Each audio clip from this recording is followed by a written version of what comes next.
Hello students, आज idioms पर ये मेरा थर्ड लेक्चर होगा। ये तीसरा वीडियो होगा और इसके पहले मैंने 2 वीडियो अपलोड कर दिया है और इसके अर्थ को काफ़ी अच्छे से स्पष्ट कर दिया है। आप यह चैनल पर नए हो तो सब्सक्राइब कर लें और इस वीडियो को ना देखा हो तो देख लें, क्योंकि बहुत ही इम्पॉर्टेंट पार्ट है ये ग्रामर का। और इडियम्स और फ्रेजेस हाँ, ये जो फ्रेजेस होता है या इडियम्स फ्रेजेस होते हैं, ये कुछ शब्दों के समूह होते हैं जिनके वर्डली मीनिंग कुछ अलग होते हैं और सेंस कुछ अलग देता है। तो आज उन्हीं क्रम में हम इडियम्स को पढ़ेंगे और ये इडियम्स एंड फ्रेजेस का हमारा थर्ड पार्ट है और इसकी शुरुआत करते हैं। निप इन द बड, जो फर्स्ट है निप इन द बड। निप माने होता है नष्ट कर देना किसी चीज़ को। बड का मतलब जब कोई चीज़ कली में हो अर्थात शुरुआत में ही हो तब उसको नष्ट कर देना, यानी इसकी जो सेंस मीनिंग है to destroy in the early age या early stage. You can say early age और अर्ली स्टेज, यानी कोई चीज़ शुरुआत में ही उसको नष्ट कर देना चाहिए। तो we should try to nip in the bud the bad habits of our children. हमें अपने बच्चों की जो बैड हैबिट है कोशिश करनी चाहिए कि उसको शुरुआत में ही नष्ट कर दें, यानी उसको आगे ना बढ़ने दें। ओके। इसी तरह है पे one back in the same coin, यानी किसी को ठीक उसी की भाषा में जवाब देना, यानी to return like for like, यानी जैसे को तैसा। अगर हम कह लें टिट फॉर टैट, अगर इसकी मीनिंग लगा दें तो उससे मिलती जुलती है। ओके। तो इसमें क्या करते हैं, जब वाक्य प्रयोग करिए जो बहुत ही सरल भाषा में आप कोशिश करिए अब जिससे अर्थ स्पष्ट हो जाए। ओके। तो a revengeful man always tries to pay his opponents back in the same coin. Okay. यानी जो रिवेंजफुल व्यक्ति होता है, बदला लेने वाला, अपने दुश्मन के जगह पर आप उसके ओपोनेंट्स लिख दीजिए या हिज एनिमी लिख दीजिए या फोज लिख दीजिए, को उसी की भाषा में जवाब देना चाहता है। ओके। तो a revengeful man tries to pay his enemies back in the same coin. Next है pick holes in.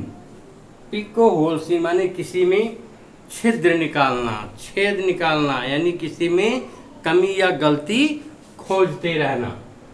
To find fault in others, यानी दूसरों में कमी ही निकालना। तो जो खराब स्वभाव के व्यक्ति होते हैं, जो कामचोर होते हैं, वो हमेशा दूसरों में होल ही ये निकालते हैं, दूसरों में गलती ही निकालने की कोशिश करते हैं। ओके। तो आप वाक्य प्रयोग कोई भी आप कर दीजिए जो आपको आता है और मैं आपको बताता हूँ कि एन आइडियल मैन, आइडियल का मतलब लापरवाह, कुछ ना करने वाला व्यक्ति। एन आइडियल, एक शब्द होता है आइडियल और एक होता है आइडियल। इसका मतलब डूइंग नथिंग, करने वाला व्यक्ति। An ideal man always waste his time in picking holes in others. An ideal man wastes his time picking holes in others, यानी एक जो निकम्मा आदमी है वह दूसरों में कमी खोजने में ही अपना समय व्यतीत कर देता है। इसी तरह नेक्स्ट है play dogs and ड्रेक्स। Okay. Play dogs and ड्रेक्स very important शब्द है बच्चों, और इसकी जो वर्डली मीनिंग होती है टू स्पेंड एक्स्ट्रावेगेंटली का मतलब फिजूल खर्ची करना, ज़्यादा धन का अपव्यय करना, बर्बाद करना। ओके। वाक्य आप प्रयोग करिए कि those who play ducks and drakes with their earnings suffer in the rainy day। Okay, यहाँ रेनी डे का मतलब खराब समय, मुसीबत का समय। इसके पहले जो वीडियो में मैंने डाला था ये रेनी डे का मतलब मुसीबत का दिन, तो आप ऐसे इसको यूज कर लेंगे। नेक्स्ट है put the cart before the horse. इस जो फ्रेज है, इडियम्स है, इसके आप वर्डली मीनिंग पर जाएं, देखें कि पुट द कार्ट माने गाड़ी, किसी घोड़ा के आगे गाड़ी रखना या करना। तो देखिए, घोड़ा के आगे कभी गाड़ी रखी जाती है? नहीं, घोड़ा के पीछे आप गाड़ी लगाते हैं, घोड़ा आगे होता है। और अगर गाड़ी आप पहले कर देंगे, इसका मतलब आप सब कुछ उल्टा कर दे रहे हैं। ओके, रिवर्स कर दे रहे हैं मैटर को। तो put the cart before the horse मतलब to reverse the natural order. कोई जो नेचुरल ऑर्डर है उसको रिवर्स कर देना, उल्टा कर देना होता है। ओके, अगर यहाँ आफ्टर के बाद बिफोर की जगह पर आफ्टर होता तब तो बिल्कुल राइट ऑर्डर में होता, लेकिन यहाँ उल्टा हो गया। ओके, जैसे सेंटेंस में यूज करिए कि to put an idle before setting a tent is to put the cart before the horse. जैसे आप कोई मूर्ति ले आए और मूर्ति रख दिया, उसके ऊपर टेंट नहीं लगाया, यानी टेंट लगाने से पहले अगर आप मूर्ति रख देते हैं, इसका मतलब ये होता है कि आप मामले को उल्टा कर दे रहे हैं। ओके, तो पहले आप टेंट लगाइए या छत डलाएं, इसके बाद मूर्ति रखें, तो that is in right order. और अगर ऐसा नहीं करते हैं तो आप नेचुरल ऑर्डर को रिवर्स करते हैं। Read between the lines. Okay, आप 6वां और 10वां दोनों एक साथ में देखिए। रीड बिटवीन द लाइन्स का मतलब होता है to grace the hidden meaning, किसी चीज का गूढ़ रहस्य या अर्थ निकाल लेना। और जो आपका 10वां है ये है birds eye view. Birds eye view का होता है सरसरी निगाह डालना, यानी विहंगम दृष्टि डालना। आप बर्ड्स और अच्छे से इसकी वर्ड मीनिंग समझ सकते हैं, विहंगम दृष्टि डालना या जनरल व्यू लेना। जनरल व्यू का मतलब सरसरी निगाह से लेना, तो ये सरसरी निगाह से लेना। और दूसरा है रीड बिटवीन द लाइन्स। दोनों एक प्रकार से अपोजिट हैं। ये सरसरी दृष्टि से आप देखते हैं और इसका गूढ़ रहस्य निकालते हैं।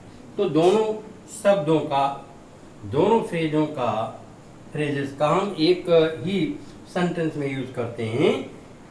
ओके, तो those who have a birds eye view of their subjects and do not try to read between the lines, they ultimately fail।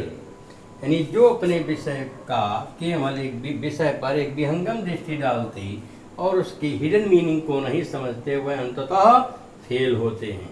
Okay, next है बच्चों शेड क्रोकोडाइल टीयर्स। कभी आपने मगरमच्छ को आंसू बहाते देखा है? इसकी हिंदी होती है मगरमच्छी आंसू बहाना। मगरमच्छ पानी में ही रहता है, पता ही नहीं चलेगा कि कब आंसू बहाता है और कब वो खुश है। तो मगरमच्छी आंसू बहाना या घड़ियाली आंसू बहाना ये हिंदी का भी मुहावरा है। इसका मतलब है झूठ दुख प्रकट करना या दुखी होने का बहाना बनाना।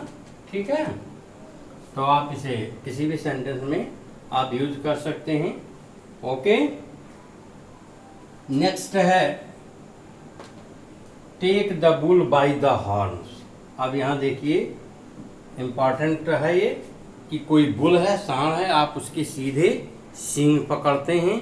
इसका मतलब वहाँ आपको बहुत ही हिम्मत दिखाना होगा।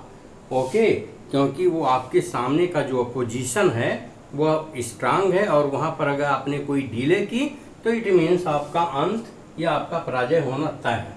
ओके, तो to take the bull by the horns का मतलब होता है to grapple courageously with difficulty. To grapple का मतलब होता है जूझना, करेजसली मतलब हिम्मत के साथ किसी कठिनाई या मुसीबत से जूझना। ओके, तो आप इसे एक वाक्य में प्रयोग करेंगे। See here If you have a strong opposition, don't delay, but take the bull by the horns.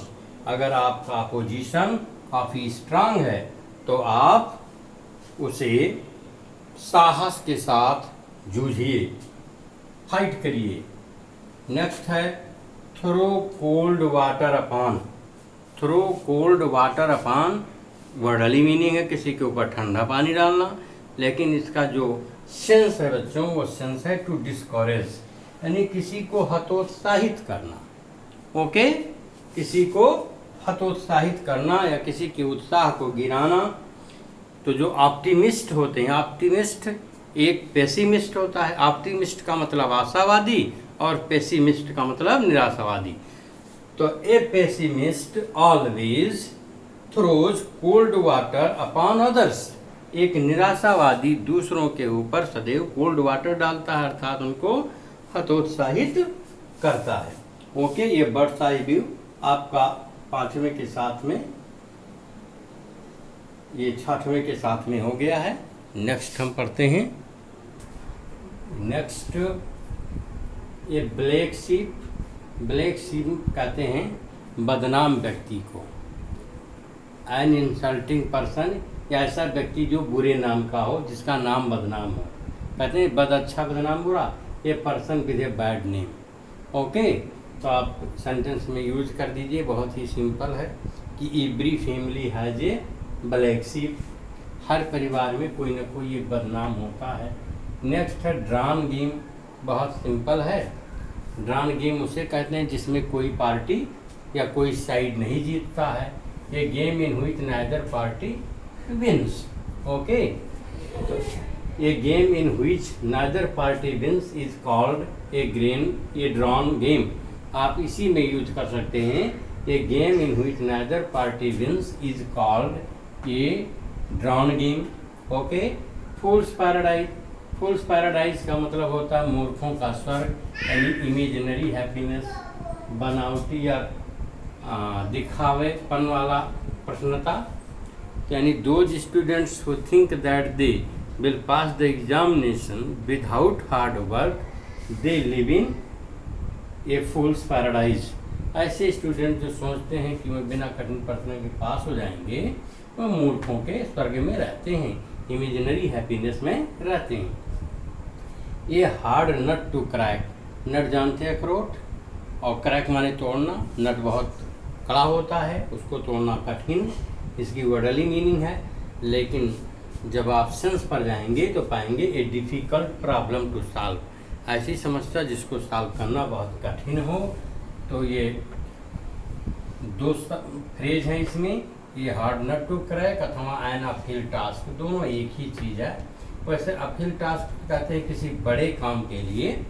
Okay, तो जब वाक्य आप प्रयोग करिए, कोई भी वाक्य आप अपने हिसाब से प्रयोग कर सकते हैं, भले ही इजी हो, सरल हो, लेकिन ग्रामेटिकली सही हो। ओके, तो to pass an IAS examination is a hard nut to crack, अथवा कर सकते हैं to pass an IAS exam is an uphill task. Okay, IAS की परीक्षा पास करना कठिन काम है।